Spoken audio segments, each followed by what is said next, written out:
안녕하세요. 크립토 노마드입니다. 미국 정치인들의 정치 노름에 미국 증시는 흔들흔들, 전 세계 경제에도 혹시나 하는 마음에 불안, 그런 상황이 지속적으로 이어지고 있습니다. 미국의 부채 한도 협상은 여전히 별다른 합의점에 도달하지 못하면서 불발됐습니다. 이것들이 말도 참 지랄맞게 하는 것은 논의 자체는 생산적이었지만 여전히 합의에 이르지 못했다, 이런 발언들을 내놓고 있기 때문입니다. 6월 1일로 예상되고 있는 디폴트 데이, X데이트까지 이제 열흘도 남지 않았는데 이로 인해서 미국 국채 수익률이 급등하는 모습도 확인했습니다. 뉴욕 증시는 3대 지수 모두 하락 마감했습니다. 이런 상황이 더 짜증나게 느껴지는 것은 미국의 거시경제 지표가 나름 개선되는 모습을 보였는데도 불구하고 디폴트 우려 때문에 전혀 힘을 쓰지 못하고 있기 때문입니다. S&P 글로벌의 종합 구매자 관리 지수 PMI는 4월보다 상승했고 시장의 예상치보다도 높은 걸로 나와주면서 나름 선방했지만 디폴트 우려에 그냥저냥 지나가 버렸습니다. 과연 디폴트 방향성은 언제쯤 확인할 수 있을까? 이런 부분이 지금 초미의 관심사라고 할 수가 있는데 이번에는 디폴트 X데이트가 6월 1일이 아닌 5월 26일이 될 수 있다는 전망이 나름의 근거를 가지고 제시됐습니다. 비트코인은 여전히 주요 저항 라인에 대한 돌파 테스트를 이어가고 있습니다. 단기적으로 27,200달러에서 27,600달러 사이에서 지지를 확인해 줘야 다음을 내다볼 수 있는 상황인데 아직 그렇게 간단치 않은 모습을 보여주고 있습니다. 몇몇 알트코인들에 대한 긍정적인 데이터들도 제시가 됐는데 이더리움의 경우에는 4월 상하이 업그레이드 이후에 440만 이더가 추가로 스테이킹 된 것으로 나타났고 반감기를 앞두고 있는 라이트코인의 선물 미결제 약정이 크게 증가한 것으로 나타나면서 가격 상승에 대한 기대감을 확인해주고 있습니다. 리플과 관련해서는 최대 관전 포인트는 두 가지 갈래로 나눠진 상황. 다시 말해서 힘먼 스피치가 과연 언제쯤 공개될 것인가. 또 하나는 리플과 SEC가 정말 합의 도출을 위해서 시간을 번 것이고 실제로 논의를 진행하고 있는 건가. 이 두 가지에 포인트 초점이 맞춰져 있습니다.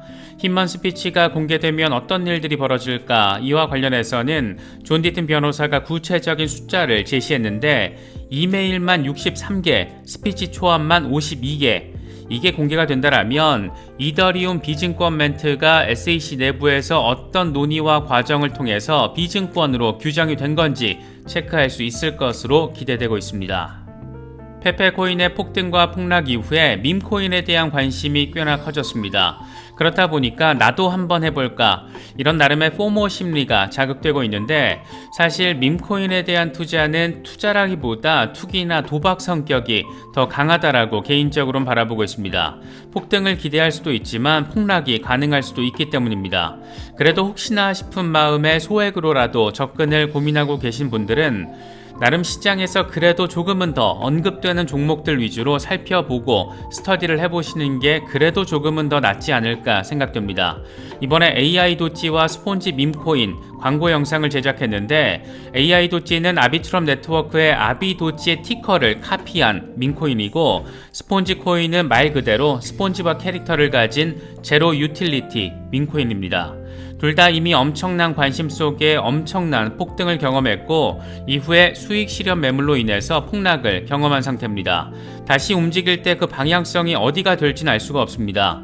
밈코인에 대한 관심이 있으신 분들은 이런 부분들도 잘 참고하셔서 신중하게 또 소액으로 접근하시기를 당부드리겠습니다. 그럼 이번 영상 시작하겠습니다. 뉴욕 증시는 3대 지수 모두 일제히 하락했습니다. 미국의 부채 한도 협상이 여전히 합의점을 찾지 못한 채 이번에도 결렬됐다라는 소식이 전해지면서 시장의 불안감을 키운 겁니다. 다우는 0.62%, S&P 500은 1.12%, 나스닥은 1.26%씩 각각 하락세를 확인했습니다. 부채 한도 협상이 연일 치킨게임 양상을 보이면서 디폴트 우려를 키우고 있고 이로 인해서 미국 국채 수익률은 일제히 급등했습니다. 특히 더 짜증나게 느껴지는 부분은 S&P 글로벌의 미국 종합 구매 관리자 지수 PMI가 5월에 54.5를 확인해주면서 4월에 53.4보다 상승했고 시장의 예상치 53도 상회했습니다. 거시경제 상황이 개선되고 있다는 것을 보여주는 데이터로 해석이 되면서 시장에 긍정적인 상승 모멘텀 재료로서 역할을 해줄 수도 있었는데 부채 한도 협상 이슈가 워낙 크다 보니까 별다른 약발을 미치지 못했습니다. 긍정적인 거시경제 데이터까지 이렇게 무력화된 데는 공화당 하원 의원들의 멘트들이 영향을 미쳤다라고도 바라볼 수 있을 것 같습니다. 간단히 정리를 하면 공화당 인사들이 바라보기에 재무장관이 제시한 6월 1일 디폴트에는 그닥 신뢰가 가지 않는다 이렇다라는 겁니다. 이와 관련해서 공화당 하원 대표 스티브 스컬리스는 재무부가 어떻게 이 날짜를 계산했는지 좀 더 투명해져야 한다. 옐런 장관도 의회에 보낸 서한에서 엑스데이트에 대해서는 여지를 남겨뒀기 때문에 꼭 6월 1일이 아닌 그 뒤가 될 수도 있다. 이렇게 말하면서 사실상 제닛 옐런 장관의 구라 가능성을 언급했습니다. 재무장관을 구라쟁이, 구라치는 사람으로 취급하는 모습은 꽤나 웃기게 느껴지는 것 같기도 합니다. 물론 협상의 핵심 축인 케빈 메카시 하원 의장은 조금 입장이 다른 모습입니다.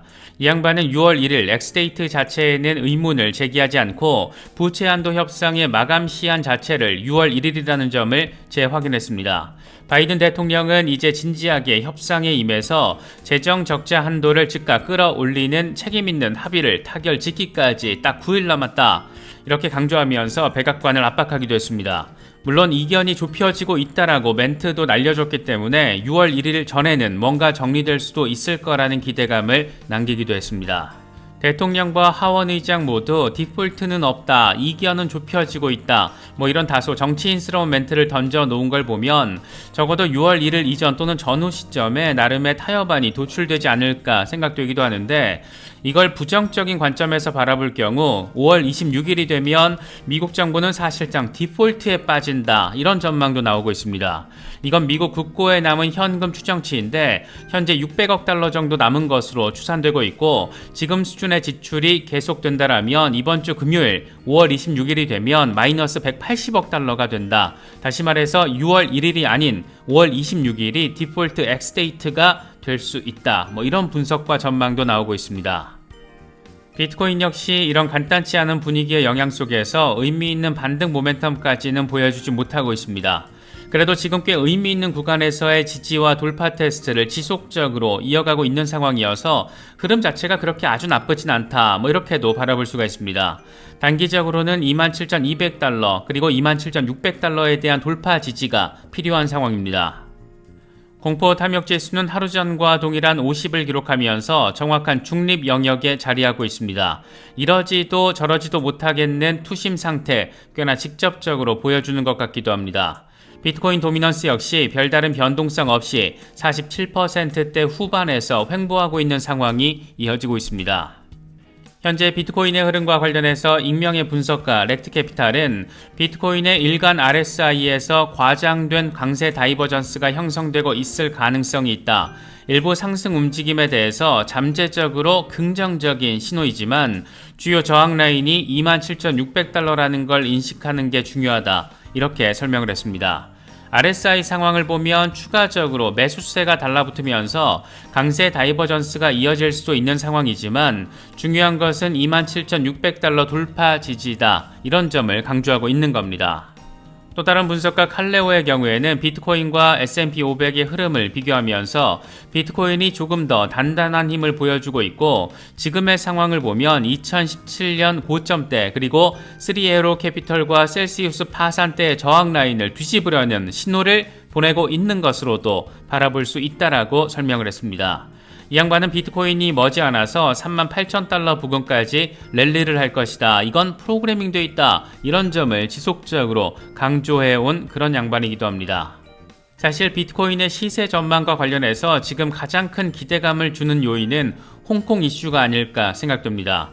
6월 1일부터 정식 라이선스를 받은 거래소에서 개인 투자자들의 암호화폐 거래가 전격적으로 허용되는 게 핵심입니다.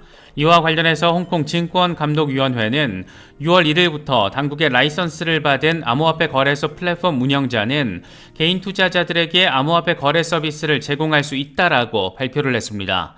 규제와 관련한 자문기간은 3월 31일로 마감됐다. 자문에 참여한 사업자들은 라이선스 제도에 지지 의사를 표명했고 수정이 완료된 규제안은 오는 6월 1일부터 정식으로 시행된다. 이렇게 밝힌 상태입니다. 그러니까 홍콩의 규제안은 업계의 의견을 적극적으로 받아들이고 채택을 해서 수정안으로 도입이 됐고 그걸 통해서 6월 1일부터 제대로 암호화폐 허브로 도약하기 위한 시발점을 마련하게 된다. 이런 점을 지금 강조하고 있는 겁니다.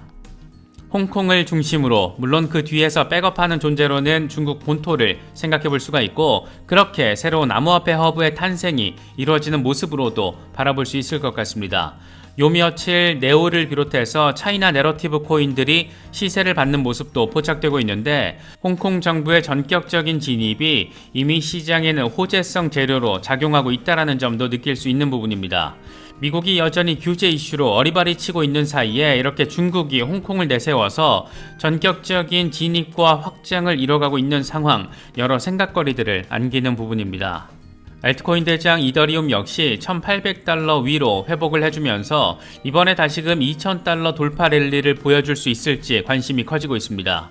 이런 상황에서 그래도 역시 이더리움은 이더리움이다. 이런 데이터도 확인되고 있는데 코인데스크는 글래스노드 데이터를 인용하면서 4월 상하이 업그레이드 이후에 이더리움 440만 개 이상이 추가로 스테이킹으로 들어오면서 총 스테이킹 물량이 2258만 이더로 늘었다라고 보도했습니다.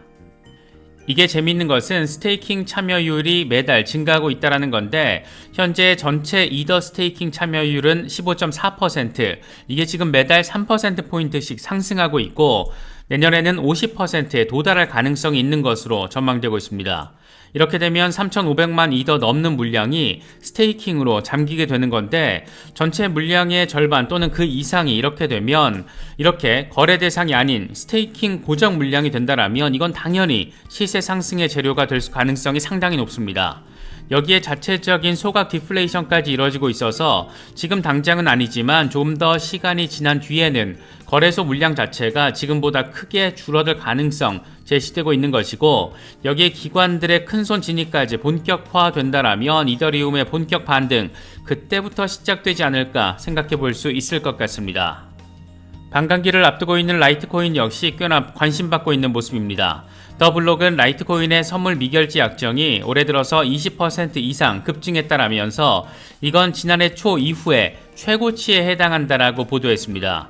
라이트코인 미결제 약정 증가는 8월 초로 예상되고 있는 반감기 영향으로 해석할 수가 있는데 통상 채굴 보상이 절반으로 감소하는 반감기에는 가격 급등 가능성이 높은 것으로 받아들여지고 있습니다.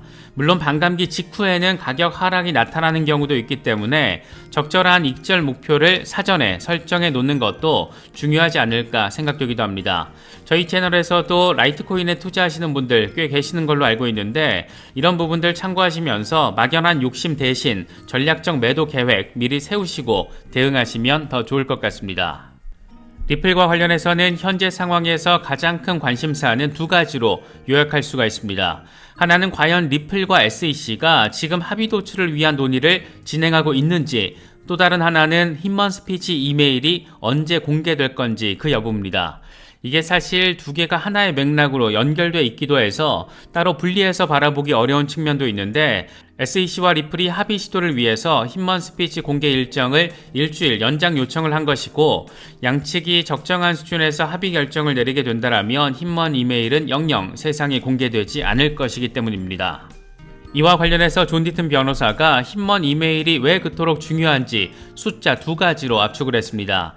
이메일만 무려 63개이고 힌먼 스피치 초안만 52개라는 겁니다. 이게 뭔 소리냐면 이더리움이 비증권이라고 밝힌 힌먼 스피치 이메일의 작성 과정을 보면 다시 말해서 52개 넘는 초안이 어떻게 최종 원고가 됐는지 그 과정을 살펴보면 이더리움을 비증권이라고 당시 공개 발언을 했던 그 기준점, 다시 말해서 왜 이더리움은 비증권인데 리플은 증권이냐, 이런 질문에 대한 대답을 찾을 수 있을 것으로 기대가 된다. 이런 점이 핵심 포인트라고 할 수가 있습니다. SEC 입장에서는 힘먼 스피치 이메일이 진짜 공개가 된다라면 이건 내부 문건이 상황에 따라서 언제든 공개가 될 수 있다라는 선례를 만들 수 있다라는 것이고, 안 그래도 지금 SEC는 꾸정내 풀풀 나는 수준을 넘어서 똥통에 빠진 것처럼 고약한 냄새 풍기고 있는 그런 상황이기 때문에 이건 사실 똥 싼 놈이 성내는 상황과 비슷하다라고도 할 수가 있습니다.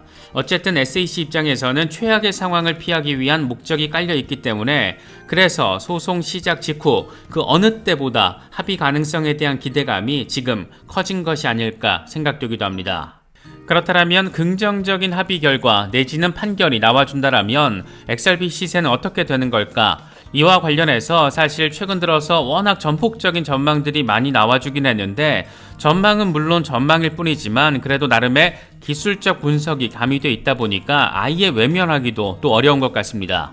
이번에는 에그라 크립토가 XRP 27달러 도달 가능성에 대해서 나름의 분석을 제시했는데, 최근 리플 CTO 데이비 슈월츠가 XRP의 올타임 하이는 2.8달러다 이렇게 언급을 한 것을 기준점으로 놓고 설명을 했습니다. XRP는 지난 몇 년 동안 이 상승 추세선 MYATL 안에서 움직이고 있고, 피보나치 328 수준의 교차점에서 합류하게 될 것이다. XRP가 이 합류점 위에서 마감된다라는 것은 이제 바닥 확인을 했다라는 거고, 이후에는 매수 기회는 없을 것이다. 시간의 관점에서 바라보면 XRP는 이전 사이클 메가 펌프를 진행할 때 거의 1200일이 걸렸는데, 현재 XRP는 거의 2000일을 넘겼고 여전히 메가 펌프를 기다리고 있다. 다음 펌프는 2-3달러 범위로 이동해서 메가 어센딩 화이트 트라이앵글 MAWT 패턴의 격차를 채우게 될 것이고, 이에 따라서 27달러 목표가 설정될 것이다. 이렇게 전망을 했습니다. 분석 자체는 꽤 복잡해서 이게 뭔 소린가 싶은 부분도 있긴 한데, 결론만 정리하자면 현재 가격보다 5,700% 그러니까 57배 정도 폭등을 할 것이고, 시점은 2024년 말이나 2025년 초쯤이 될 수 있다. 이런 얘기를 지금 하고 있습니다.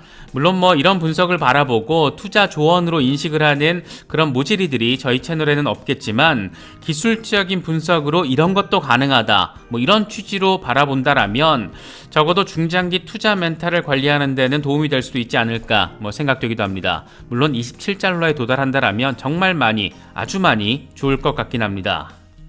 저희 채널 멤버십 회원분들 중에는 XRP 중장기 홀더분들이 많이 계십니다. 멤버십에 가입하셔서 멤버십 라이브, 멤버십 채팅 공간 등을 활용하시면 XRP 중장기 대응 전략을 짜시는 데 있어서 또 멘탈 케어를 하는 데 있어서 상당한 도움이 될 수 있다라고 생각합니다. 더불어 채널 후원 성격도 가미되어 있기 때문에 저희 채널의 중장기적인 성장에도 도움이 됩니다. 임원급 등급 이상 멤버십 채팅방 라이브에 참여하실 수 있고, 하루에 800원 정도 꼴이니까 많은 관심과 참여 또 후원 부탁드리겠습니다. 이번에 준비한 영상은 여기까지입니다. 시청해주셔서 감사합니다. 지금까지 크립토 노마드였습니다.